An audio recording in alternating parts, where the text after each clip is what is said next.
안녕하십니까. 매개 레전드 오브 괴담 시간이 돌아왔습니다. 자, 오늘 하게 될 그 괴담은 이제 뭐 고갈이 되어서 아무거나 한 3개 던지겠습니다. 네. 첫 번째는 영안이라는 요소를 가지고 얘기를 할 거고요. 영안? 영안, 귀신을 보는 눈이죠. 영안. 영안이 뜨인다 그러죠. 예. 두 번째는 뭐냐면은 날이 이제 더운 날이지 않습니까? 해상 미스터리를 하나 하도록 하겠습니다. 가장 유명한 해상 미스터리. 그 다음에 세 번째는 뭐냐면은 약간 음모 쪽에 가까운 연쇄살인 사건에 대해서 얘기를 좀 드릴까 합니다. 자, 그럼 첫 번째 영안에 대해서 얘기를 할게요. 이거는 일본에 있는 어떤 브라이어티에서 나왔었던 얘기입니다. 약간 불화 같은 느낌도 좀 드는데 일단 뭐 한번 들어보십시오. 어떤 여자분이 있었는데 그 여자분이 뭐냐면은 그 간호사야. 그래서 간호사 이제 견석을 하려고 이제 병원을 갔어요. 종합병원을. 근데 이제 처음이니까 간호사 업무도 굉장히 힘들고 박봉이고 그리고 하다 보니까 적응이 안 돼가지고 힘들었대요. 그리고 또 위에 선임들이 또 되게 또 꼬장꼬장한 사람들이라가지고 마음을 터놓고 얘기를 할 수 있는 사람들이 없었답니다. 맨날 깨지고 그러다 보니까는 시무룩하고 있었는데 그 병원에서 어떤 저기 그거 있잖아요. 간병인 같은 분 있잖아요. 아줌마들. 그분을 알게 됐는데 얘기가 좀 통해가지고 좀 친하게 지냈대요. 근데 근무를 하다 보니까 어느 날 복도를 봤는데 검은 옷을 입고 있는 여자애 3명이 춤을 추고 있더래요. 복도 끝에서. 그래가지고 아 이게 뭔가 싶어서 깜짝 놀랐던 거예요. 근데 그 옆에 있었던 그 간병인 계시는 그 아주머니가 보더니만 아 누구누구씨도 이게 보여요 라고 얘기를 하는 거예요. 그러니까 깜짝 놀라는 거야. 그러면서 이런 얘기를 하는 거예요. 저 춤추는 검은 옷 입고 있는 여자애 3명을 나도 몇 번 봤는데 항상 저 아이들이 나와서 춤을 추고 있으면 병원에서 오늘 사람 한 명 죽는다고 얘기를 하는 거예요. 그러니까 손짓한 거잖아. 그런데도 자기만 그런 어렸을 때 그런 게 좀 보였어. 이상한 거. 그런데 자기하고 비슷한 능력을 가지고 있는 사람이다 보니까 공감대가 형성되잖아. 그래서 좀 더 친하게 지냈대.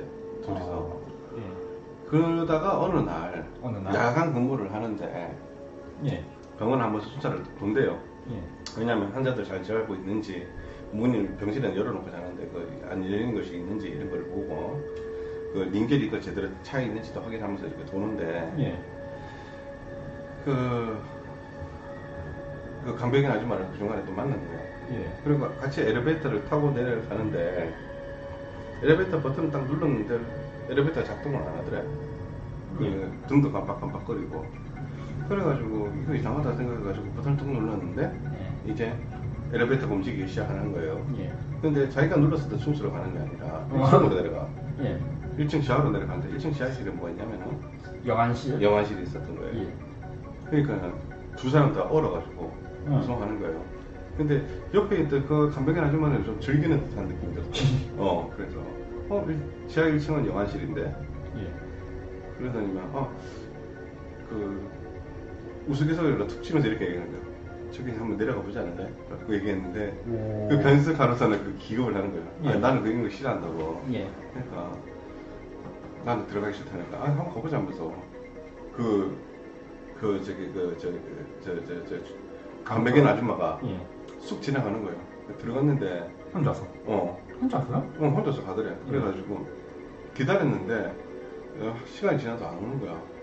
그래가지고 이상하다 생각했는데 갑자기 악 하면서 비명소리가 든 거예요. 비명소리? 그래가지고 이게 뭔가 문제가 있다 싶어서 그 여자도 영화실 쪽으로 뛰어들어가가지고 그 사람 이름이 도몽 이름이 뭐야? 토모미 씨인데 토모미상 하면서 이렇게 찾았는데 없는 거야. 그러더니만 갑자기 영화실 문이 톡탁 끼면서 뒤에서 한 10대 명 되는 사람들이 가까이 오면서 무슨 하면서 얘기를 하는 거예요. 하면서 점점 크게 들리더래. 그래가지고 이게 망자들이 자기를 어떻게 해코지 하려는 것이 싶어가지고 너무 무서워가지고 통영상도 빼고 혼자서 도망가서 당직실이 있는데 간호사들 있는데 들어가가지고 흘러붙다가면서 저 밑에 그 간병인 아줌마랑 같이 내려갔는데 비명소리 들려가지고 너무 무서워서 나 혼자 도망쳤다.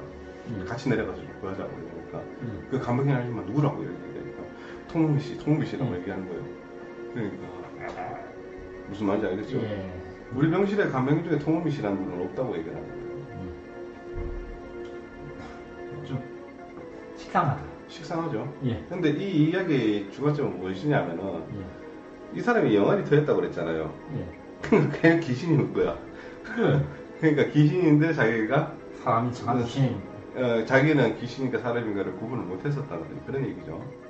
근데 이 이야기를 꺼냈었던 이유는 뭐냐면은 제가 이제 미친 데 다 떨어져가지고 이게 인터넷에서 주섬주섬 나오다 보니까 좀 시시하고 뻔한 얘기들만 다 있는 거예요. 그러다 보니까 이런 경우였는데 중요한 거는 여기서 영안이라는 부분을 다시 중점적으로 얘기해 볼 필요가 있습니다. 영안이 있는 사람들이 있는데 실제적으로 그 영안이 떠 있는 사람들 같은 경우에서는 마음고생이 굉장히 심하답니다. 뭐 본 적이 없어서 그런 사람. 그죠. 근데 맨날 본다고 생각해봐요. 이런 사람이 있었어요.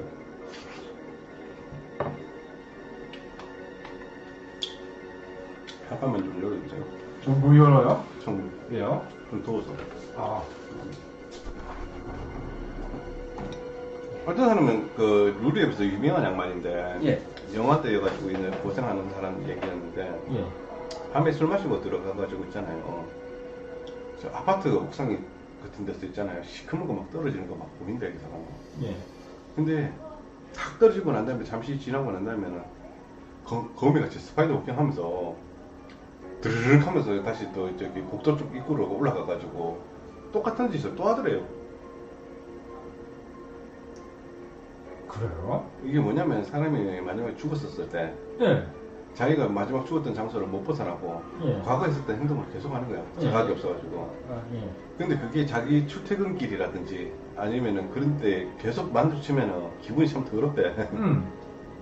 더군다나 자기가 보이는 걸 알고 심지어는 들어붙기도 한데 계속 따라오거나 찾아오거나 그러면 막 욕을 하고 화를 내고 막 그런 식으로 해가지고 쫓아내고 했었다는데 그런 사람들은 기프트, 재능이 아니라 저주에 가깝지. 저는 뭐 귀신 본 적이 없어서 나도 안 믿어요. 안 믿어요. 한 100개 나오면 그 중에 하나 믿을 만한 게 있나요? 없나? 아무튼 오늘 얘기는 뭐냐면은 다른 사람들과 좀 특이한 능력을 가지고 있다고 다 슈퍼히어로라고 생각할 필요는 없는 거예요. 굉장히 불편한 능력을 가지고 계신 분들도 있어요. 그 대표적인 게 이제 무당들이나 이런 사람들이죠. 결혼 생활도 제대로 못하고 공주에 항상 딸려가지고 그렇게 되는 그런 거죠. 자, 그럼 두 번째 메리 셀레토에 대해서 얘기를 해보도록 하겠습니다. 메리스 무슨 소리야? 메리 셀레토 만화에도 몇 번 나왔어요. 뭐야 그게? 일단 메리 셀레토라고 한번 쳐보시죠. 메리 셀렉토? 네, 셀레스온가 셀레토. 나오려나? 나옵니다. 워낙 유명한 곳이라.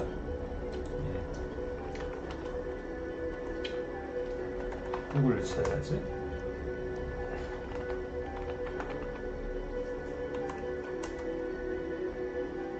있긴 있네요, 뭐가. 위키. 최고의 세상 미스테리라고 보이시죠?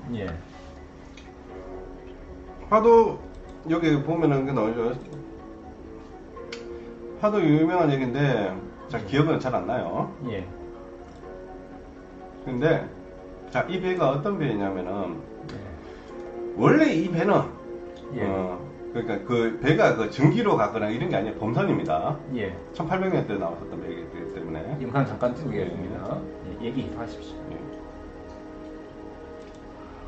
그렇기 때문에 이게 그 저기 범선이라 가지고 항해를 했어요. 그러니까 거의 커티샷 저기 그 스카치 위스키를 운반하기 위해서 쾌속선이라게 만들어졌지.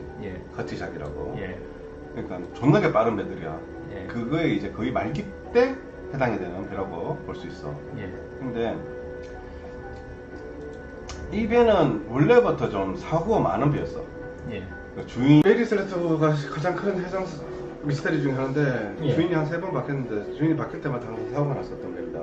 그래가지고 블랙리스트에 올라가 있었는데 이 배에 이제 그 선장과 와이프, 자녀 그리고 선원 9명이 타고 위스키 배달하러 대상을 횡단을 하고 있었는데 문제는 이 배가 발견됐었을 때 아무도 없더라는 거지. 배만 나왔다. 배만 발견되고. 응, 배만 발견되고 승무원들은 아무도 없었대요. 아무도. 그리고 거기서 보니까는 예. 어제라도 사람이 있었던 것처럼 뭔가 배가 정리가 깨끗하게 돼 있었다는 거죠. 예. 뭐 식탁에 뭐 수프도 끓고 있었던 상태고 끓고 있는 건 아니고 끓여져 있었던 상태였고 해상일지에 보면은 와이프 누구누구가라고 쓰는 것까지만 딱 돼 있었어요. 예. 그러니까 그 해상일지에 쓰다 말았었던 그 시기 이후에 기록은 없었던 거죠. 예. 근데 어떤 만화 해적 나오는 어떤 일본의 만화가 있었는데 거기서는 어떤 섬에 상륙을 해가지고 식수를 공급하는 차원에서 와이프가 뱀파이어가 되어서 뭐야 이게? 이게 뭐야 그게? 그 사람들 다 빨아먹고 죽였다는 뭐 그런 얘기. 시체도 안 나왔잖아요. 응. 근데 이거 만화의 얘기잖아. 그런 식으로 얘기도 나왔었어. 근데 여기서 중요한 거는 뭐냐면 선원이 국적같이 없었고 선상반란이 일어났었던 그런 느낌도 없었다는 거예요. 배 파손 흔적은 앞 선실 밑창에 물이 조금 들어왔다는 거 정도예요. 그게 도어가 이렇게 뜯겨 나갔대. 근데 그걸로 배를 포기할 정도의 어떤 사고는 아니었었다는 거지. 그러다 보니까 이게 왜 그렇게 됐을까라고 했었는데 수많은 저기 미스터리 학자라든지 음모론자든지 얘기를 했었을 때 외계인이 납치했다. 바다 괴물이 나타나서 잡아먹었다. 뭐 그런 얘기는 있어요. 근데 아직까지도 정확한 원인은 밝혀지지 않았었거든. 근데 내가 그때 얘기했었던 영국의 음모학자 그 우주의 뱀파이어라는 영화를 우주의 뱀파이어? 라이프 포스라고 아주 유명한 영화입니다. 토비 우프가 감독한 그 사람이 썼었던 세계의 미스터리라는 책에 읽어보면 이 사건에 대해서 이렇게 정리를 내고 있습니다. 단순한 해상사고였다. 근데 사람만 없어졌잖아요. 그 사람이 나오는 가설 중에서는 이런 얘기였어요. 그때 그 항해 일지가 끝나고 났었을 때 그 대서양에 폭풍우가 엄청 심하게 불었었대. 그리고 그 폭풍우가 일어나기 전에 그 굉장히 고온 적도지방으로 가다가 보니까는 날씨가 굉장히 더웠었던 기록은 남아 있었대요. 그래서 그게 어떻게 된 거냐면 알코올을 싣고 갔거든. 그러니까 술을 싣고 갔단 말이야. 그러면 고온하면은 가스가 차죠. 그런가? 그럼 맥주병이라든지 이런 것도 깨집니다. 여름에 오래 놔두면. 폭발이 일어난 거죠. 그래가지고 선창에서 폭발이 일어나서 이게 도어가 뜯겨나는 거예요. 근데 거기 위스키가 존나게 많이 실어져 있었거든. 연쇄 폭발이 일어날 수 있는 거예요. 그럼 배가 연쇄 폭발하고 하면 배가 뭐 불타거나 뭐 더 큰 흔적이 남아 있어야죠. 흔적이 남아 있어야 되죠. 근데 선장이 무슨 얘기를 했었냐면은 사고가 심하게 날 거라고 생각해서 태암 명령을 내린 겁니다.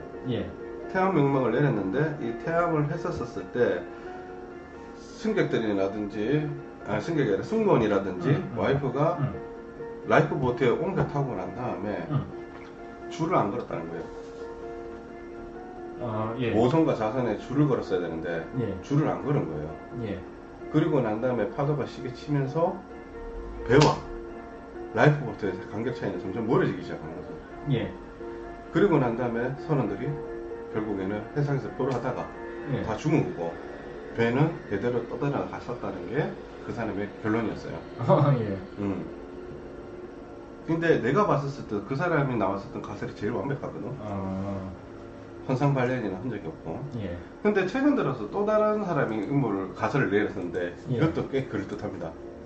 뭡니까? 해상사고를 통한 보험료.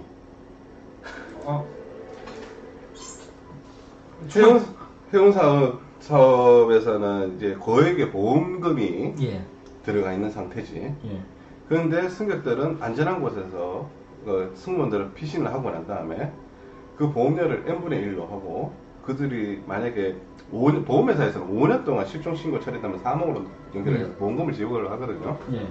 그래가지고 보험금을 받기 위한 어떤 작전이었다라고 얘기를 합니다. 근데 실제 해상사고에서 선박이 미스터리 되거나 선을 죽었을 때 그 보험금을 타기 위해서 그런 짓을 종종 한다고 합니다. 그런데 결론적으로 얘기를 하자면은 어느 쪽에 맞는지를 잘 말 수는 없겠지만 중요한 거는 사고든 인위적이든 어떤 굉장히 조직적으로 뭔가 움직이지 않으면 안 되는 그런 상황이었다. 그렇게 결론을 내릴 수 있을 것 같아요. 여기서 말하는 조직은 일사불란하게 퇴함을 했거나 아니면은 일사불란하게 서로가 짝짝 맞춰가지고 보험금을 n분의 1 반환하는 식으로 해가지고 삭제를 잡거나, 그렇지 않고는 굉장히 뭔가 증거도 없고 유추도 할 수 없을 정도로 뭔가 깔끔하게 조직적으로 이루어진 해상 사건이라고 결론을 내릴 수밖에 없다, 이런 뜻이죠. 그러면 내가 쪼님한테 물어볼게요. 보험금은 아닌 것 같습니다. 1번 외계인이다. 아니요. 2번 바닷괴물이다. 아니요. 3번 해적을 만났다. 아니요. 4번 내가 말했던 단순 해상사고다. 예. 마지막 보험금. 보험금 아닌 것 같아요. 그럼 몇 번인가? 4번인 것 같습니다. 4번이요. 왜 보험금 얘기가 왜 나오냐? 외계인 합시다. 백청선님 외계인 합시다. 승무원님만 9명이고 돈 받을 사람도 있어야 되고 그러면 이제 공범자가 엄청 많잖아요. 많을 수밖에 없잖아요. 그렇게 됐을 때 시간이 이걸 다 맞추기는 힘들 거다는 얘기죠. 자기 죽을 때쯤 돼가지고 떠버린 놈 있을 텐데 아니면 이제 10년, 20년 지난 후에 그렇지, 진실을 말한다면서 믿거나 말거나 하면서 이랬다. 근데 그런 얘기도 없으니까. 중요한 건 뭐냐면 엄청난 보험금이 지급됐다는 거고요. 메르셀레토는 그 외에도 선체가 크게 망가진 게 아니기 때문에 수리를 해서 썼답니다. 그런데도 재밌는 건 뭐냐면 가끔 배가 지 혼자 움직여가지고 정박하고 그런답니다. 자, 여기까지 두 번째 해상사고입니다. 재밌었는지 모르겠는데 두 번째 건 재밌으셨나요? 뭐 나름 괜찮았어요. 마지막으로는 마지막으로 연쇄살인사건에 대한 얘기입니다. 혹시 잭 더 리퍼라고 들어보셨나요? 영국의 창녀 살인 아닙니까? 맞습니다. 실제로 가장 엽기적인 살인사건이라고 하지만 희생자는 3명이죠. 엄청 안 불러왔는데? 많지 않습니다. 네. 그래요? 예, 얘기하십시오. 잭 더 리퍼를 또 찾아서 사진을 한번 올려보시죠. 뭐 박물관 있고 뮤지컬 있고 악보도 있고 뭐야 얘.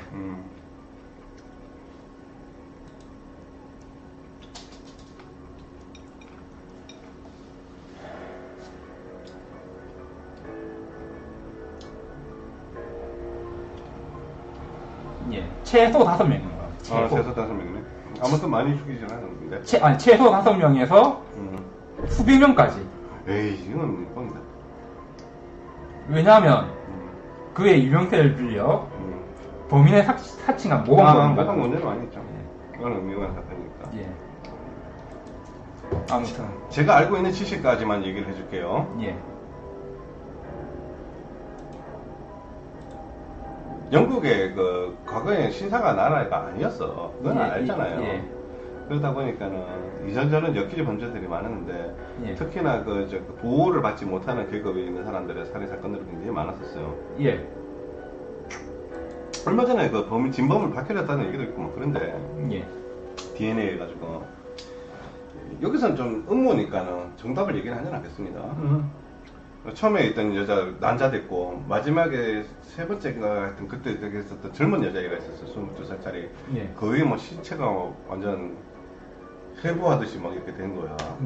그 칼솜씨가 예리했기 때문에 외과 의사가 아니었을까 하는 추측도 많았었어요. 근데 여러 가지 추측이 많이 있었죠. 근데 여기서 좀 흥미로운 가설을 하나 생기는 건 뭐냐면은 런던 당국에서 경찰에서 이 사건을 어떻게 조기 해결하기 위해서 엄청나게 많은 병력을 투입해가지고 조사를 했는데 여기서 좀 재밌는 진술이 나왔어요.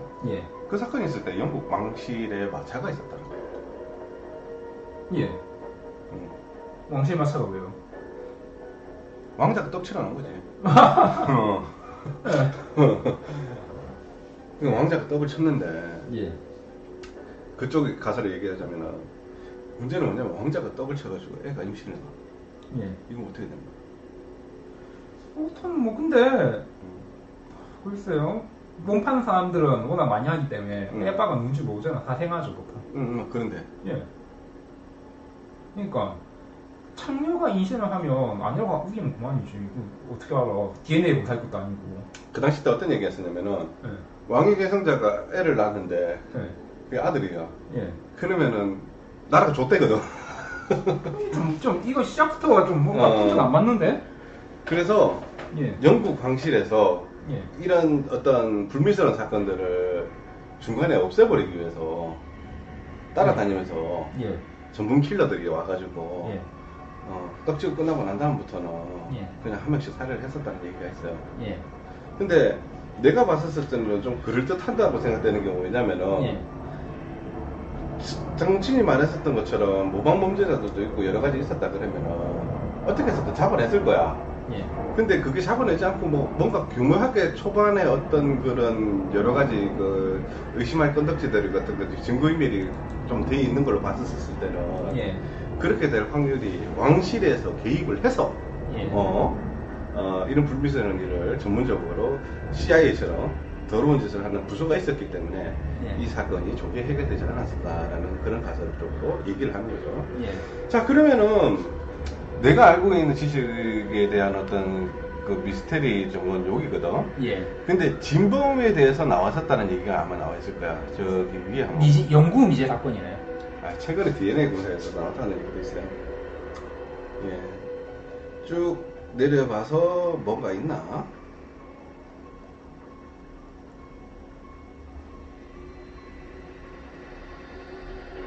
아니, 여기 있네. 엘버트 왕자. 예.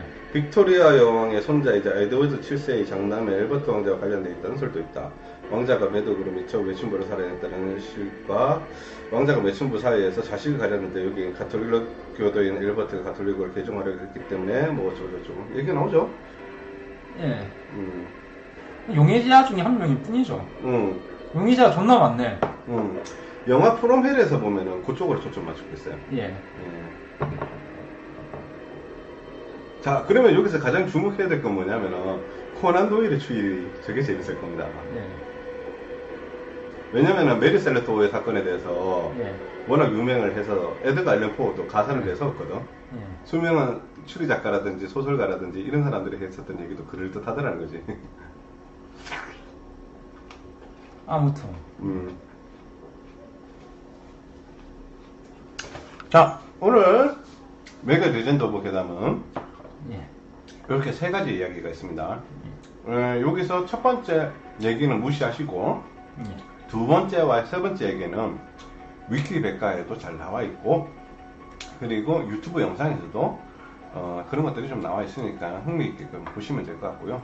마지막에 얘기했었던 잭 더 리퍼는 아까 말씀드렸다시피 뮤지컬 또 영화로도 제작이 됐으니까 한번 보시면은 재미있을 것 같다는 생각도 좀 듭니다. 난 반대했어. 반대했어. 자, 그러면 또니 이 메가 레전드 오브 괴담 뭐 마지막에 좀 미스미스하게 됐는지 모르겠지만 한 가지 궁금한 거 있으면 얘기를 좀 해주십시오. 궁금한 게 없습니다. 아니 뭐 다른 미스테리라든지 그런 식으로 얘기를 하면은 다음번에 준비를 해볼 수 있는 거예요. 글쎄요? 미스테리 한 게 있나? 한상의 동물? 한번 나갈까? 이목이라도 찾아볼까? 아무튼 할 게 많으니까 끝내도록 합시다. 예. 4개 레전드. 여기서 마치도록 하겠습니다. 시청해주셔서 감사합니다.